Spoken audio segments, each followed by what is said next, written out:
ఒక్కోసారి అనిపిస్తది ఆడపిల్లగా life lead చేయడం కంటే కష్టమైన పని ఇంకేది లేదు అనిపిస్తది ఒక్కొక్కసారి.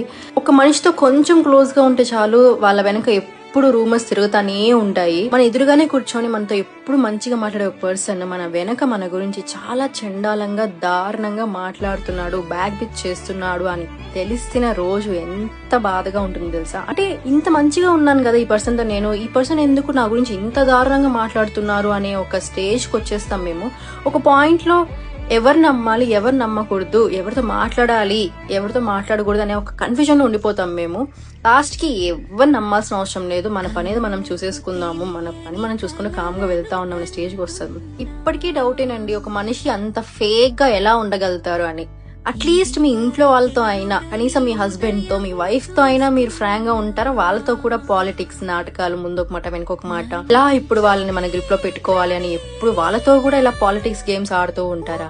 ఒక మనిషితో అయిన లైఫ్ లో ఫ్రాంక్ గా మనస్ఫూర్తిగా మాట్లాడుకోండి. తిప్పి కొడితే రోజు మొత్తంలో 10 మందితో మీరు మాట్లాడతారా? సరే మినిమం ఒక 5 మెంబర్స్ తీసుకున్నా, 5 మెంబర్స్ తో ఆయన మనస్ఫూర్తిగా నవ్వుతూ మనసులో ఏముందో అది మాట్లాడతారా? లైఫ్ అంతా నాటకమే అయిపోతుంది. ఇలా ఎప్పుడు వేరే వాడికి బ్యాట్ చేయాలి అనే థాట్ ప్రాసెస్ ఉన్న వాళ్ళు ఎప్పుడు లైఫ్ లో సక్సెస్ కాలేరు.